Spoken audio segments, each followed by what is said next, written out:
من ذا الذي يقرض الله قرضا حسنا فيضاعفه له أضعافا كثيرة والله يقبض ويبسط وإليه ترجعون. بناوی خوای بەخشندەی میهرەبان، سڵاوتان لێبێ بینێرانی بەڕێز و خێرخوازانی لە دڵا شیرین. سوپاس بۆ خوای پەروەردیگار، ئەم جارەش تەمەنی پێداینەوە لە خزمەتی ماڵێکی هەژاری، ماڵێکی بە باوک، موژدەی خۆشی و موژدەی سەرکەوتنی هاوکاری و کۆمەچەکانی ئێوە بەسەر ناڕەحەتی و ناخۆشی و دژوارەکانی دوێنێ هەژاران پێتان ئەڵێین. ئەمڕۆ ماڵێکتان پێ ئاشناکەینەوە کە چەند مانگێک بەر لە ئیستا هەمووتان لە ناڕەحەتی و ناخۆشی و بە فرمێسکەوە هاوکاری و کۆمەچەکانتان نات بۆ لیژنەکانی بەرنامەی بەخشین لە سەرجەم شار و شارچکەکانی هەرێمی کوردستانەوە. بەڵام سوپاس بۆ خوای پەروەردیگار و پاشانیش هاوکاری و کۆمەچەکانی ئێوە دوای چەند مانگێک دەروی خێریان لێکرایەوە و بوونە خاوەن ئەم خانووە و تەواوی پێداویستی ناوماڵ و موچەی مانگانەشیان. چەند مانگێک بەر لە ئیستا لە شارچکەی چەمچەماڵ ماڵێکی بێ باوکمان بەسەر کردەوە لە کرێتەتی ژیانیان بەسەر دەبرد. جگە ئەوەش نیان ئەتوانی کرێکە بن بژێوی ژیانیان زۆر بە ناڕەحەت دەسەکەوت. بەڵام ئێوەی خێرخواز و بەخشندە و دۆستی هەژاران و نەداران لە سەرجەم شار و شارچکەکانی هەرێمی کوردستان توانیتان بیانکەنە خاوەن ئەم خانووە و تەواوی گیر و گرفتەکانتان لە کۆڵکردنەوە و ئێستا ژیانێکی خۆشگوزاران بەسەر دەبن بۆ ئەوی بزانن هاوکاری و کۆمەچەکانی ئێوە چۆن دڵی هەژاران و نەداران خۆش دەکات، چۆن گۆڕانکاری لە ژیانیان دروست دەکات. چەند ساتێک لەگەڵمان نابن بۆ گۆڕانکاریەکان لە ژیانی ئەم خانەوادا بێباوک و هەژار.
ناڵەکانم بێ باوکن تقریبان 4 ساڵە لێم قەوماوە لە خانی و کرێیە. ئێستاکەش تقریبان 4 ساڵە یعنی زۆر بە ڕەزالەت کرێ خانوو ئەدەم. ئێستاکەش ناتوانم کرێ خانوو بدەم، ناتوانم بژێوی ئەم ناڵانە دابین کەم. سەرەتا بەناوی خوای گەورە و میهرەبان، سوپاس بۆ خوای گەورە، سوپاس بۆ کەناڵی پەیام بەرنامەی بەخشین کە ئێمەیان بەسەر کردەوە. ئێمە پێشتر من دانیشتوی شاری چەمچەماڵم، دایکی 2 مناڵ هەتیوم کە پێشتر ئێمە کرێچی بووین، لە خانووی کرێە بووین، مانگی 140,000 کرێ خانوومان ئەدا، ژیانمان زۆر ناخۆش بوو بەڕاستی. پاشان بە هاوکاری خەڵک و بە هاوکاری کۆمەڵێک کەسانی کرێخانویان بۆمانەدا مەسرفمانیانە کرد، بەڵام ژیانمان هەر زۆر ناخۆش بوو کە سەری مانگە هات نەمەتوانی چۆن کرێ خانوو بدەم، بە چ حاڵێ کرێ خانوو بدەم، بە چ حاڵێ مەسرفی ئەم 2 مناڵە بکەم، جلیان بۆ بکڕم. بەڕاستی پێداویستیان زۆرە، هەر خۆمان گرد و هەتا بتوانین کرێ خانووکە کۆکەینەوە. پاشان کە بەرنامەی بەخشین هاتنە سەردانی ئێمەیان کرد، ماڵیان ئاوا بێ لەگەڵ ئەو کەسانی کە هاوکاریمانیان کرد ئێمەیان بەسەر کردەوە، توانیان ئەم خانۆمان بۆ دروستکەن و ئێمە ڕزگارکەین لە کرێچێتی. ئێمە ئێستاکە زۆر دڵمان خۆشە، زۆر دڵخۆشین بەوەی کە لەم خانوویە، بۆیە داوایان لێکەین لەخوای گەورە داوا ئەکەین پاداشتیان باتەوە، پاداشتی ئەو کەسانیش بداتەوە کە هاوکاری ئێمەیان کرد، ئێمەیان ڕزگار کرد.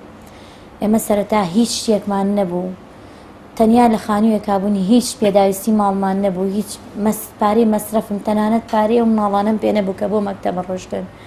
یعنی مناڵەکانم دایمە چاویان لەدەست خەڵک بوو، دایما هەر داوایانە کە دایگیان حەزمان لە شتی جوانە دایگیان ئەوە خەڵک ئەوەی هەیە ئێمە توانامان نەبوو بیکڕین. بەڕاستی چکە من ئافرەتم هیچ ناتوانم پارۆشت پێیاکەم، باوکیان نەماوە و هەتیون بێ باوکن، بەس بە هاوکاری خەڵک و هاوکاری مسلمانان ئێمە توانیمان کرێ خانووەکە بدەین. بۆیە ئێستش لە خانووی خۆمانای زۆر دڵمان خۆشە، ئێستا زۆر دڵمان خۆشە. خوای گەورە پاداشتیان باتە، خوای گەورە لێیان ڕازی بێ. یا ڕەبی یا ڕەبی وا دڵ ئێمەیان خۆش کرد و دڵی ئەو دوو مناڵە هەتیوەیان خۆش کرد. خوای گەورە بە باشتیان شادکە، خوای گەورە ناخۆشەکانی قیامەت ڕزگاریان کە میان کاتە زەر عەرشی خۆی ئینشاءالله.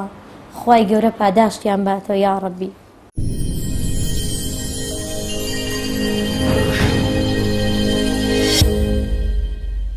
توانام نەبوو 250 بەمێ بۆ مەکتەبەکە بیبن. زۆر سی خەڵکەکەن و سی جلی بەر خەڵکەکەن و سی پێڵاوی خەڵکەکەن کەشتی جوانیانە بەرە دایگیان لەو پێڵاومانەوێت دای لەو جلەمانەوێت. توانای ئەوم نییە جلێکیان بۆ بکڕم. پێشتر کە چون بۆ قوتابخانە هەر خەڵک جلی بۆیانە کرد، توانای ئەوم نەبوو جلیان بۆ بکڕم. جانتا هەر خەڵک بۆیانێ کرد، پێڵاو هەموو شتی هەر خەڵک بۆیانێ کرد پێداویستی مەکتەبیان. دوای ئەوەی تر ماڵیان ئاوا بێ بەرنامەی بەخشین کە هاتن بۆ لامان خەڵک زیاتر ناسیمانی، زیاتر خەڵکەکە ناسیمانی هاتن شتیان بۆیانێنا، جل و بەرگیان بۆیانێنا، پێڵاو پێداویستی مەکتەب و ئێتر لەخوا بە زیابێشتی زۆریان بۆیەنا و خەڵکی کە ئێمەیان بینی لە بەرنامەی بەخشینەوە. ماڵیان ئاوا بێ، خوالیان ڕازی بێ. ناڵەکانم زۆر دڵخۆشن، ئێمە دڵمان زۆر خۆشە. خوای گەورە پاداشتان باتەوە یا ڕەبی. ئێستا لە ترسمانەوە نییە کە کرێ خانوو بدەین، پارە یعنی ترسیەوەمانەیە کە سەرمان بێ پارە کۆکەینەوە. بە دینارە کۆمە کردەوە هەتا یەکێ دینارێکی دایە دەست ئەم دوو مناڵەوە مت کوڕم خەرجی مەکەن کرێ خانووەکە هاتە پێشەوە. توانامان نەبوو بیدەین، بەڵام ئێستا لەخوا بەزیاد بێ ترسمانیە کە کرێ خانوو بدەین، ترسمانیە پێداویستی ماڵ بکڕین لەخوا بەزیاد بێ. هەموو شتێکمانەیە نوقستانیمان نییە.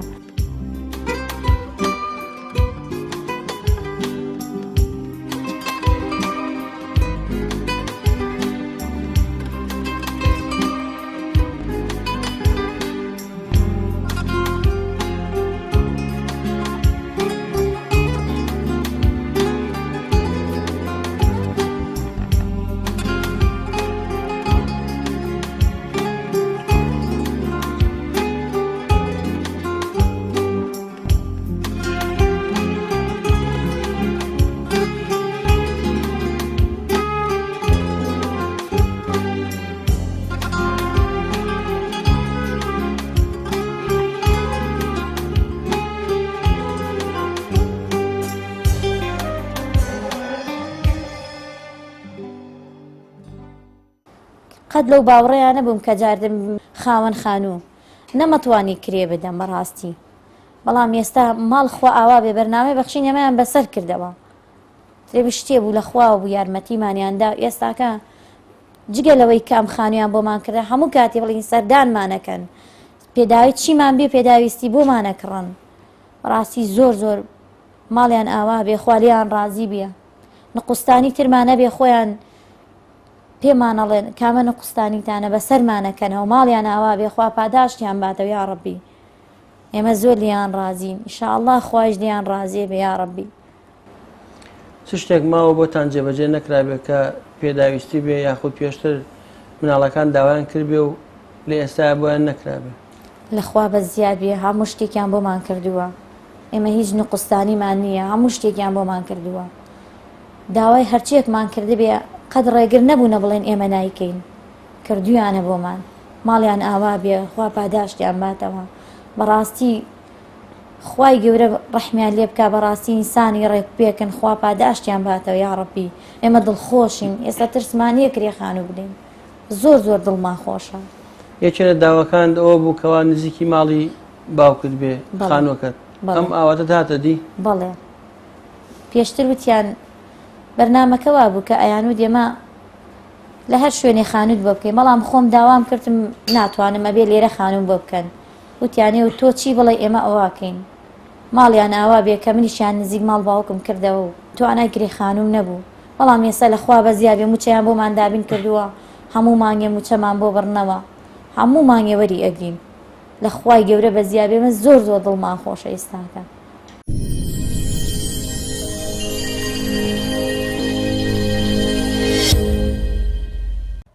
وڵی توانای ئەوەمان نییە گرێخانوو بدەین 4 ساڵە باوکمان مردووە کەس نییە بێتەوە بۆ ماڵمان ناز و خۆشیمان باتیە داوا لە بینێرانی خۆشەویست دەکەین کە خانوویەکمان بۆ بکەن. سپاس بۆ خوا، سپاس بۆ کەناڵی پەیام بەرنامەی بەخشین، سپاس بۆ ئەو کەسانەی کە یارمەتی ئێمەیان داوە کە هاوکاری ئێمەیان کردە ئەم خانووی بۆ ئێمەیان دروست کردووە. پێداویستی هەموو پێداویستیەکی بۆمانیان دابین کردووە. دەستخۆشی لەو کەسانە دەکەین کە هاوکاری ئێمەیان کرد کە دڵ ئێمەیان خۆش کرد. زۆر غەمبار بووین، ترسی ئەومان بوو کە کرێخانە بێتە پێشەوە پارەی بۆ خەرکەین.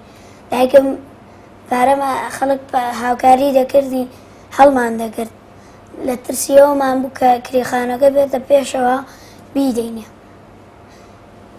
ئیتر پێداویستی جانتا و جلوبەرگ ئەوانەمان هیچ نەبوو. پێشتر وەزعمان زۆر خراپ بوو، جلوبەرگەکانمان دڕابوو. چاوەڕێ ئەوە بووین کە خەڵک یارمەتیمان بدا و جلوبەرگمان بۆ بێنێ. ئەی ئێستا زۆر دڵمان خۆشە، چی پێداویستی هەیە هەمانە. لە خانووی کرێیا بووین ترسی ئەومان بوو کرێخانوو چۆن بدەین. ئێستا و ترستان نەما؟ سپاس بۆ خوا کە ئەوانەی هاوکاری ئێمەیان کرد کە ترسی ئێمەیان نەهێشت. خوا قەسرێکیان لە باشدا بۆ بکە لەم خانووە خۆشتر بێ. ئەی جانتا و جلوبەرگ و پێداویستی مەکتەب ئێستا هەموو شتێکتان حاضرە؟ هەموو شتێکمان هەیە، سپاس بۆ خوای گەورە، هەموو شتێکمان هەیە. یعنی کاتێک کە قوتابخانە ئەکرێتەوە پێویست ناکە بە شتی کۆنەی جاران بڕۆیتەوە؟ نەخێر پێویست ناکە، چونکە ئێمە ڕزگارمان بوو لە کرێچێتی و لە غەمباری. کەناڵی بەخشین ئێمە ڕزگار کرد بە هاوکاری و کەسانەی کە یارمەتی ئێمەیاندا. ئەو کاتەی کە وتیان خانووتان بۆ کراوە زۆر دڵمان خۆش بوو. سەردانی خانووەکەتان نەکرد کە دروستەکە؟ بەڵێ، دایمە لێرە بووین، دایمە لێرە بووین، بلای ئەمەلەکان ئیشیان نەکرد، شتمان بۆیانە هێنا، هاوکاریمانە کرد.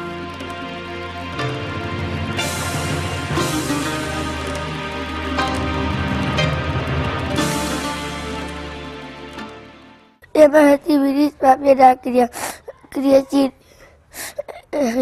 بێدەسەڵاتی هیچمان پێناکرێ، ئێمە هیچمان پێناکرێت بێدەسەڵاتی هیچمان پێناکرێ، برا گەورەکەم هیچی پێناکرێ، یەک ئیشێکی پێناکرێ، یەک ئیشێکمان پێناکرێ، ئێمە بێدەسەڵاتی. خوا خانوومان بۆ بکەن، ئێمە بێکەریجێتی خانووە نییە پێمان، خانوومان پێ ناکرێ، ئێمە هاوکاری با بکەن.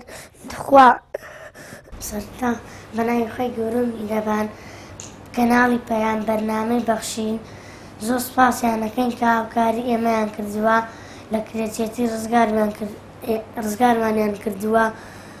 زۆر دڵمان خۆشە کە هاوکاری ئێمەیان کردووە. کە هاتینە ناو خانووەوە دڵمان زۆر خۆش بوو، زۆر سوپاسیانەکەین. خۆی گەورە بیان کاتە ناو باشتەوە، خۆی گەورە بیان کاتە ناو فیردەوسەوە، خۆی گەورە ڕەحمتان لێ بکە کە هاوکاری مناڵی هەتیوەکەن. زۆر دڵمان خۆشە کە هاتینە ناو خانی خۆمانەوە. کاتێک کرێچی بووین زۆر دڵمان ناخۆش بوو. کەناڵی پەیام بەرنامەی بەخشین هاتن، ئیتر وتمان ئێستا چینە خانی خۆمانەوە، دڵمان زۆر خۆشە بێت کاتێک چینە خانی خۆمانەوە. زۆر سوپاسیانەکەم، خۆی گەورە ڕەحمیان لێ بکە، خۆی گەورە بیان کاتە ناو باشتەوە.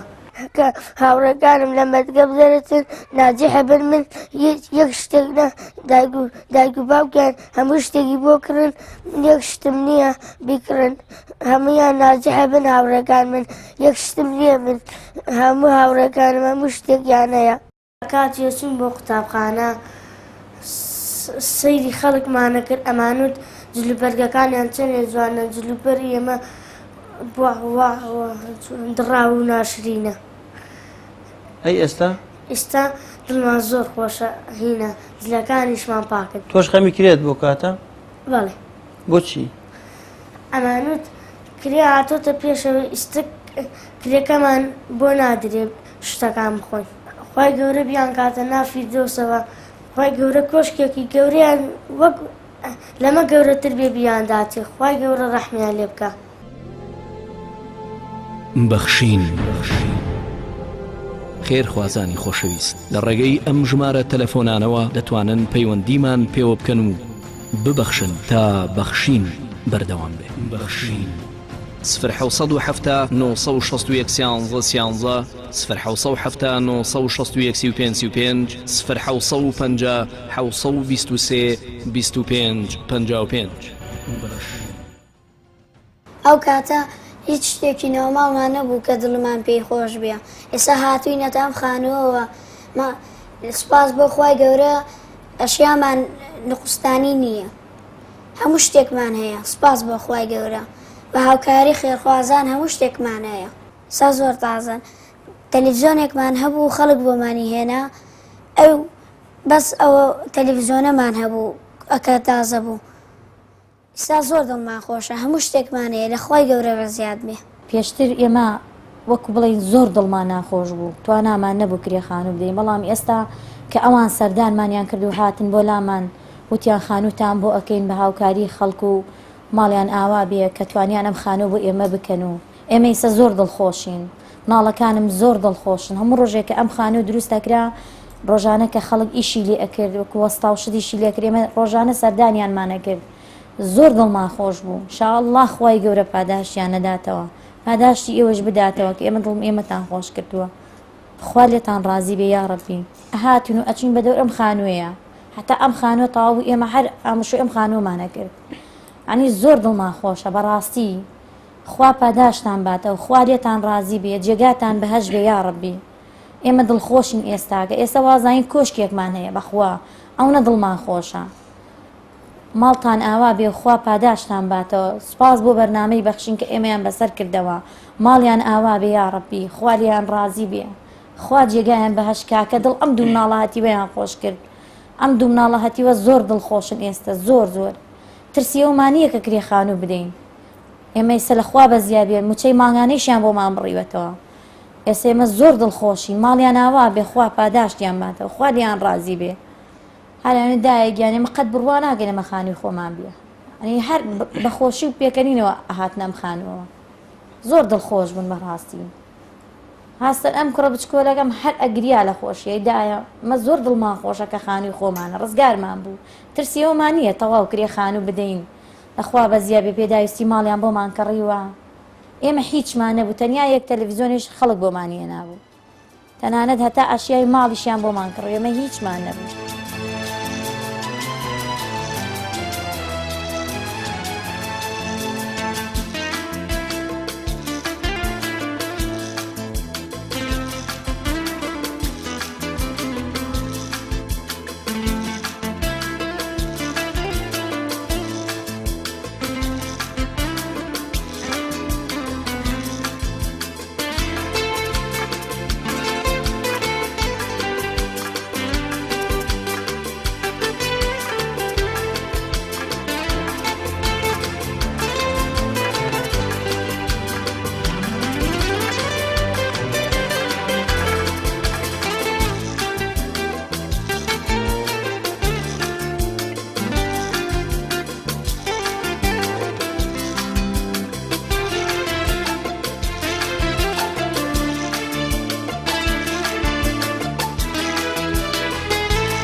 سەرەتا کە دوای ئەوەی بەرنامەی بەخشین ئێمە پێشتر کە کرێکی بووین پێداویستی ماڵمان نەبوو، وەکو بڵین قاپ و قاچاق و کەوەنتەر و بەڕاستی یعنی ژیانمان ناخۆش بوو. دوای ئەوەی کە بەرنامەی بەخشین هاتن کە خانووەکەیان بۆمان دروست کرد، ئێستا ئەمە متبەقە کاشیان بۆمان کردووە، ژێرشێت کاشیە، فەرشی ناو ماڵە، کەوەنتەریان بۆمان کردووە، قاپ و قاچاقە.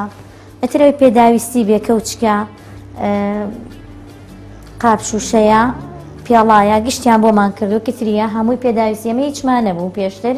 ئەوەی کە هەبوو هین خەڵک بوو دوای ئەوە مەخسەلە غازیە بۆمان کڕیوە ئەمڕۆ شەحنە پەردەیە خانۆکەش خۆتانە دین هەمووی کاشیە مەخسەلەیە پێشتر لە شوێنێکا بووین کە قاب مەشۆری لە حەمامە قاب مەشۆری ئەو حەمامە بەیانیانە لەسان بە فاس و بەتایی دەمشۆری ئێستا لەخوا بە زیادێ مەخسەلەیە قابەکانی لەسەر شۆی بەڕاستی نەجاتمان بوو ماڵیان ناوا بێ و خوا پاداشیان باتەوە وەک ئەوەیش کە دوای ئەوەی متبەخیان بۆمان کرد مەعرەزێکی نیونیان بۆمان کردووە بەتانیان بۆمان کردوە سەنگایە دۆشەکە تەلەڤیزۆنێکیان بۆمان کردوە گسکی کارەباییە پەردەیە پێداویستی ماڵیان گشتیان بۆمان کردووە مەعرەزەکەی خەڵک بوو کۆنی خەڵک بوو بەڕاستی مەعرەزەکەی شکا بوو جابەجا ترسیەوەمان بوو کە بکەوێتە سەرمانە بەڵام ئێستا لەخوا بەزیادی هەموو شتێک پێداویستی ماڵمان بۆ کراوە ماڵیان ناوا بێ و خوا پاداشتیان باتەوە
بەخشین نەوای بێکەسان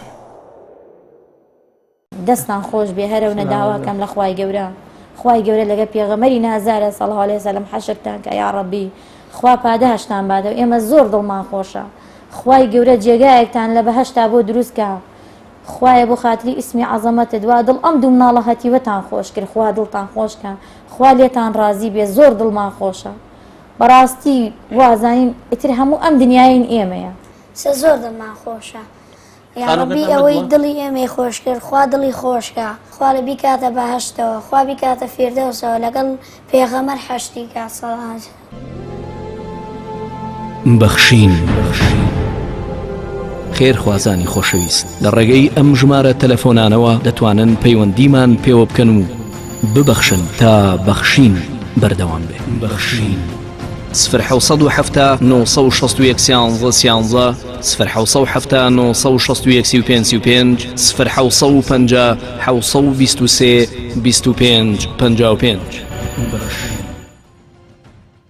بسم الله والحمد لله والصلاة والسلام على رسول الله وعلى آله وصحبه ومن والاه دیارە دوای ئەوەی چەندمانیە بەر لە ئێستا ماڵێکی بێباوک پەیوەندی پێوە کردین وەکو نووسینگەی چەمچەماڵی بەرنامەی بەخشین کە ماڵێکی بێباوک بوون و منداڵی بێباوکیان هەبوو لە کرێچیا بوون و نەدار بوون ئێمەش فۆرمان بۆ پڕەوەکردن و دامانە نووسینگەی بەرنامەی بەخشین نووسینگەی سەرەکی دیارەوانیش پاشەوەی کە لێژنەی نووسینگەی سەرەکی بڕیاریاندا کە بەرنامەی تایبەتی بۆ بکەن و خانوویشیان بۆ دروست بکەن لە چەمچەماڵدا لە سنووری گەڕەکی خۆیان سپاس بۆخوا دوایەوەی کە لێژنە بڕیاریدا ئێمەش دەست بەکار بووین بۆ ئەوەی کە بتوانین ئەو بینایە ئەو خانوویان بۆ دروست بکەین دیارە ئێرە ئەم خانووی کە ئێستا بۆیان دروست کراوە خانوویەکی کۆن بوو ئێمە ڕووخانمان و دووبارە بینامان لەسەر دروست کردەوە بە هاوکاری خێرخوازان و دەوڵەمەندانی سنوورەکە و دەرەوەی سنوورەکە و هەرێمی کوردستان و ئەتوانین بڵێن دەرەوەی هەرێمی کوردستانیش ئەوەی کە گوێی لێبوو بێ توانیوێتی هاوکاریمان بکە هاوکارمان بوون سواز بۆ خوا ئێمە لێرەوە دەستخۆشی لە سەرەتا نووسینگەی سەرەکی بەرنامەی بەخشینەکەین کە بڕیاریدا بە دروستکردنی ئەم خانۆ بۆ ئەم ماڵە بێباوکە و هەروەها سوپاسی هەموو ئەو بەڕێزانەکەین کە بە پارە و بە هەر وەسائلێک هاوکارمان بوون لە شیش و چیمەنتۆ و چەولم و هەر پێویستێکی تروە هەمە ئەو وەستا و کرێکار و دەستڕەنجینانەی کە توانیویانە ئەم کارانەمان بۆ جێبەجێ بکەن لە کارەبا و لە ئاو و لە بەحەقەت ناتوانین ناوی هەمویان بێنین هەموو بە جۆرەی پێویست هاوکارمان بوون و هەروەها سوپاسی هەموو ئەو بەڕێزانەکەین کە هاوکارمان بوون لە هاوسێکان بە تایبەتی کە پێویستیمان هەبوون بەوەی کەوا هاوکارمان بن ئێمە دەستخۆشی لە هەموو لایەک دەکەین سوپاس بۆ خوا توانرا لە ماوەی چەند مانجێکە ئەم خانووە بۆ ئەم ماڵە دروست بکرێ ئەمە جگە لە دروستکردنی بینا دیارە سوپاس بۆ خوا توانرا ئەشیای ناوماڵیشان بۆ دروست بۆ دابین بکرێ چونکە لە ڕاستیە پێشتر لە خانوویکرێدا بوون و پێشتر لە شوێنێکدا بوون کە کرێکی بوون هیچ وەسایلێکیان نەبوو لە ئەشیای ناوماڵ سوپاس بۆ خوا دوایەوەی کە خانووەکە تەواو بوو توانراوە بە هەوڵی خێرخوازان ئەشیای ناوماڵیشان بۆ دابین بکرێت لە فەرش و تەلەڤیزیۆن و ماعرەز و وەلحاصل هەموو ئەو وەسایلانەی کە پێویستن لە ماڵە لە غاز و لە هەر شتێک کە ماڵ پێویستێتی سوپاس بۆ خوا ئەتوانین بڵێن نەخستانیمان نەهێشتووە هەموویان بۆ جێبەجێ کراوە ئەوەش دیارە هەر هەوڵی خێرخوازان بووە خوای گەورە پاداشتیان بداتەوە بەڕاستی یا پاداشتی خێرخوازان تەنها مەگەر خوای گەورە بیانداتەوە ئەگەر نا ئێمە تەنها دەستخۆشیمان هەیە بۆیان خوای گەورە نمونەیان زۆر کات.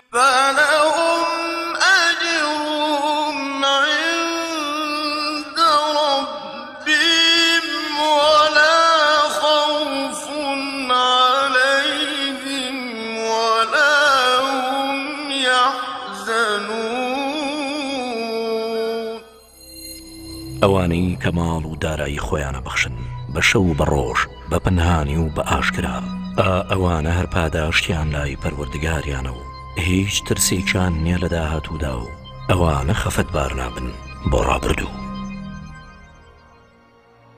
هەر کات ئێوەی خێرخواز بڕیارەدەن بە هاوکاری و کۆمەچی بۆ هەژارێک بۆ نەدارێک بۆ ماڵێکی بێ باوک بیر لەوە بکەنەوە دەرئەنجامەکەی چێ بێت ماڵێک ئاوەدانەکەنەوە چەند کەسێک دڵخۆشەکەن ئاسوودەیان ئەکەن ئێوە بینیتان چەند مانگەی بەر لە ئیستا ئەم خانەوادە هەژار و بێباوکە چۆن باسی ژیان و گوزەرانی خۆیان نەکرد چۆن باسییان لەوە کرد ئەم منداڵە بچووکانە هەستیان بەوە کرد کە کاتێک سەری مانگ نزیکە بێتەوە چۆن خەم و خەفەت و ناڕەحەتی و ناخۆشی ڕووی تێکردن ئاخۆ چۆن کرێخان و ئامادە بکەن و خاوەنخان و لە خۆیان ڕازی بکەن و تووڕە نەبێت لەلایەکتر بیریان لەوە ئەکردەوە کاچن بۆ قوتابخانە جلوبەرگیان وەکو منداڵەکانی هاوڕێیان بێت و لەوە زیاتر کۆن و شڕتر نەبێت ڕۆژ لە دوای ڕۆژ ئەم منداڵانە هەستیان بە نەهامەتی و ناخۆشی و دڵتەنگی ئەکرد بەڵام کاتێک ئێمە لە بەرنامەی بەخشینەوە داوامان لە ئێوەی خێرخواز کرد کە هاوکاریان بکەن بۆ دروستکردنی خانوویەک و ڕزگاربوونیان لە کرێتێتی سپاس بۆ خوای پەروەردیگار و سپاس بۆ تەواوی خێرخوازان لە سەرجەم شار و شارچکەکانی هەرێمی کوردستان توانیتان دڵی ئەم منداڵانە خۆش بکەن و گرفت و ناڕەحەتی و ناخۆشی چەندین ساڵان لە کۆڵ بکەنەوە وەکە بینی ئێستا خاوەن ئەم خانوەن و لەگەڵ تەواوی پێداویستی ناوماڵ و موچەی مانگانەشیان بیر بکەنەوە کە چۆن دڵی ئەم خانەوادەتان خۆش کرد چۆن نەهامەتی و ناڕەحەتی و ناخۆشیەکانی چەندین ساڵەتان لە کۆڵ کردنەوە بۆی پێتان ئەڵێن تا ئێوە ببەخشن دڵنیابن ئێمەش بەم چەشنە هەژاران و نەدەران دڵخۆش دەکەین بەبێ جیاوازی لە سەرجەم شار و شارچکەکانی هەرێمی کوردستان خوای پەروەردگار پاداشتی هەموو ئەو کەسانە بداتەوە کە هاوکارمان بوون لە دروستکردنی ئەم خانووە و تەواوی پێداویستی ناوماڵ تا بەرنامەیەکی پێتان شاد دەبینەوە بەخوای گەورەتان ئەسپێرین خواتان لەگەڵ